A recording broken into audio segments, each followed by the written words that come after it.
제1차 세계대전 종전 후 패전국의 식민지를 넘겨받은 승전국의 식민지에서 처음으로 폭발한 3.1운동은 일제에게 큰 충격이었습니다. 조선총독부는 문화정치를 표방하면서 민족 분열 정책을 통한 식민통치 방식으로 변화를 꾀했습니다. 교육정책에서는 1922년 2월 조선교육령을 개정하여 유화정책으로 조선과 일본의 학제를 통일시켰습니다. 그렇다고 실질적으로 평등한 것은 아니었지만요. 3.1운동이 청년 학생들에게 미친 영향은 매우 컸습니다. 이 여파 속에서 1920년 5월 경성과 각 지방 출신의 학생 800여 명이 참석한 가운데 경동교회에서 조선학생대회가 결성되었습니다. 그러나 조선총독부 압력으로 조선학생대회는 결성 후 2년 반 동안이나 모임을 갖지 못하던 중에 1922년 11월 25일 조선교육협회에서 임시총회를 열어 조선학생대회의 폐지를 결정하고 전문학교 학생 중심의 조선학생회를 새로 조직했습니다. 조선학생회는 경성 지역 각 전문학교에서 7인씩 대표를 선출하고 활동을 개시했습니다. 보전에서는 대표 이사윤과 이병헌, 최윤정, 김동아, 김세균, 이천진, 강근용 등이 중심적으로 참여했습니다. 1923년 2월 9일 종로 YMCA 회관에서 조선학생회 창립총회를 개최하고 간부를 선출했습니다. 중앙집행위원으로 선출된 보전학생은 심상환, 한영욱, 김세기 등이었습니다. 이로써 전문학교 학생으로 구성된 최초의 전국 규모 학생조직체 조선학생회가 결성되었습니다. 조선학생회는 당시 조선인 언론기관인 동아일보, 조선일보, 중외일보의 전폭적 지원을 받는 일종의 공인된 민족주의 학생단체로 인식되었습니다.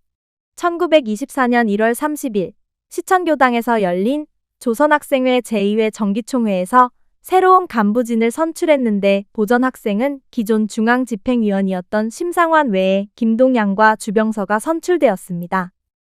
3.1운동 후 1920년대 초에는 민족운동의 방법론으로 문화운동, 실력 양성운동 등과 함께 새로운 사상인 사회주의 이념이 청년 학생들 사이에 적극 수용되기 시작합니다.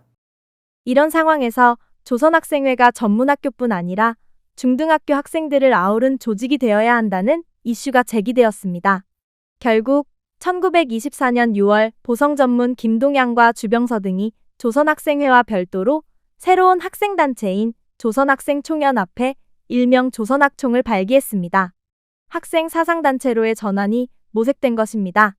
1924년 9월 주로 중등학교 학생 발기인 180여 명이 참가하여 종로 YMCA 회관에서 조선학총 창립총회가 개최되었습니다.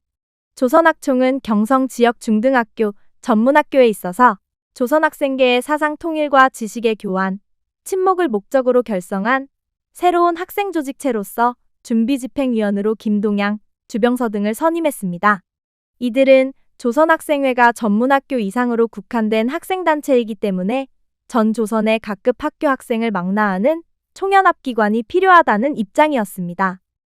조선학생의 유일한 기관임을 강조한 조선학생회는 별도의 조직체 결성은 조선학생운동을 방해하는 소행이라며 비난했습니다. 조선학총은 조선학생회와의 타협을 시도했지만 양측의 대립은 계속되었고 조선학총 활동은 점점 위축되었습니다. 3.1운동 이후 일제가 문화정치로 통치 방식을 전환하는 과정에서 학생운동은 민족운동의 핵심 동력으로 재편되었습니다.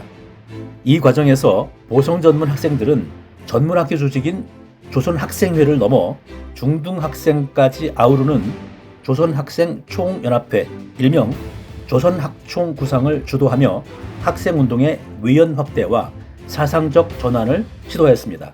비록 조선학생회와의 갈등 속에서 조선학총은 위축되었지만 이는 보성전문이 1920년대 학생운동에서 단순 참여를 넘어 조직 창출과 노선 실험을 이끈 선도적 거점이었음을 보여줍니다.